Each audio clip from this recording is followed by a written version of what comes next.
Hello, and thanks for stopping by. This is Keystone Kapers for the Atari 2600, published by Activision in 1983. I'm playing the cartridge on a Retron 77 from a cartridge I picked up at my local comic shop. Basically, this is a simple platformer that you play for points. Like almost all of the Atari 2600 games, there was no actual solution to the game. You really just played until you got tired or lost, hoping to get a high enough score to beat your friends. In this game, you're a Keystone cop named Keystone Kelly, and the goal is to chase down a robber who's named Harry Hooligan. And for some reason, he's dressed like he just broke out of prison. I don't understand that, but it is what it is. You chase him through a multi-floor department store while dodging obstacles along the way. When you catch him, the floors reset, and some game variable changes, and then the next run-through is more challenging. The department store is a total of 8 screens wide, with a total of 4 floors, including the roof. In a lot of ways, the game kind of feels like another Activision game, Pitfall. You're constantly running to beat a timer, you're picking up treasures as you go, and you're doing your best to time your jumps and avoid various obstacles.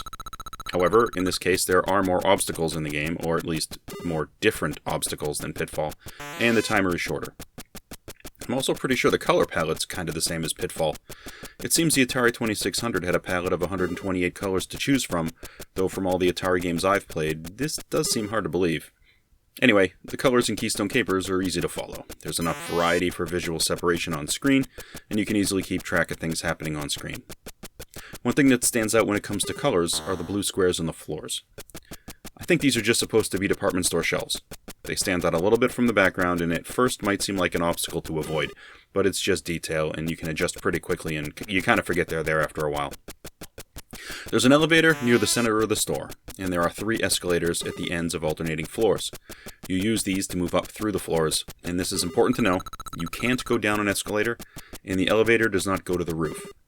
Also, if you choose to use the elevator and manage to get onto a floor before Harry Hooligan makes his way there, Harry will turn around and run in the opposite direction.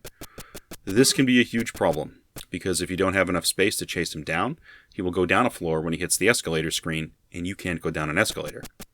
Honestly, if you make a mistake like this, chances are you're just going to lose that life and have to start the level over. Mostly this is because of the bonus timer. The bonus timer is at the top of the screen next to your remaining life tokens. The timer does not tick down in seconds. I think it's at least 2 seconds for each number, which is a little confusing, but like other things, you get used to it. Pay attention to the timer. You don't have a lot of it, and as the difficulty levels increase, you need all the time you have, and there's no way to replenish time as you play the game. You play Keystone Kapers for a high score. You can pick up a briefcase and a money bag as you run through them for extra points, and you don't get a lot of these, but some points are better than none. Mostly you score from catching the crook and cashing out your bonus timer. You really don't score for anything else in the game. If you dodge a successful obstacle, that doesn't get you anything.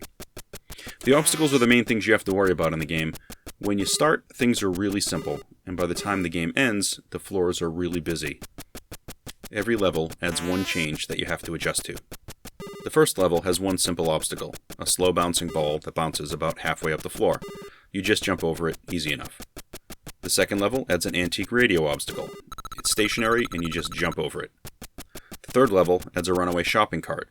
It's moving slow enough, and as you run by, you only have to jump over it once and you should be able to make your way off the screen. Level 4, you get a yellow toy plane that flies overhead. You have to duck this twice as you run across the screen. Here's the big difference. If the plane hits you, you lose a life and have to start the whole level over. All the other obstacles, if you run into them, they disappear and they just take a little bit of time off your time meter. You can still catch the hooligan if you lose a little time in the early levels, but you don't recover from being hit by the toy plane, you just start over. Okay, we've talked about the first 4 levels, and now we've identified all the possible obstacles in the game. After level 4, things do keep changing, but it's using what you've already experienced, just with a twist. On level 5, the bouncing ball changes. Now it bounces really high instead of just halfway up the screen. Now it's best to duck the ball instead of jump. There are 2 antique radios on a screen instead of 1, and they seem to be really a tough obstacle for me. Basically, I'm running flat out in the game, and then I always run into these. It really changes your jump cadence. I run into them all the time. Level 7 changes the speed of the shopping cart. Now it moves so fast you have to jump it at least twice to make it off the screen. Then they speed up the toy plane, and you have to duck it 3 times to make it through. And then now we're about level 8, and you've made it this far. Good. This is a job well done. Now's when it really starts to get hard. This is roughly where I start to lose it a little bit. We're talking a solid 7 or 8 minutes into running non-stop through this game. Now the pressure kicks up. The next level changes the bouncing ball. They're back to bouncing halfway up the screen, but now there are 2 of them per screen, so you have to stop, wait, jump, maybe reposition yourself and then jump again. It's rough. There continue to be levels after this, and then things continue to change. There's usually 1 change per level, but after a while of analysis, I do think 1 or 2 of the levels might have multiple variables that change. The bottom line is a whole bunch of different things are going to happen. You're going to find you get 3 antique radios per screen. You're going to find 2 shopping carts per screen. The toy plane is going to speed up and make you duck more. You're going to get 2 bouncing balls that bounce really high. The plane's going to get even faster. There comes a time when the plane goes so fast that the shopping carts actually slow down, and I guess they only want to torture you so much. The plane gets moving so fast, you're going to find yourself having to duck at least 7 times to make it off the screen to get to the next one. It's pretty crazy. There are a few oddities in the game that are probably worth noting. Obstacles always come towards you if they're moving when you enter a screen. Even if you see an obstacle on an above floor when you run by it, going in a specific direction, the obstacles will always come towards you when you enter that screen. The only time you might have an obstacle coming at you from behind is if you step off the elevator and run in the same direction as the obstacle that's already there. If you're going up in the elevator and you manage to time the door so it's going to open when Harry's actually running across the screen, the elevator doors will stay closed until he is off the screen. This means you will never be able to just leave the elevator and jump on him on the same screen. In this game, you'll physically travel up escalators. The hooligan will simply run to the end of the screen, past the escalator, and he will just teleport to the top of the next level.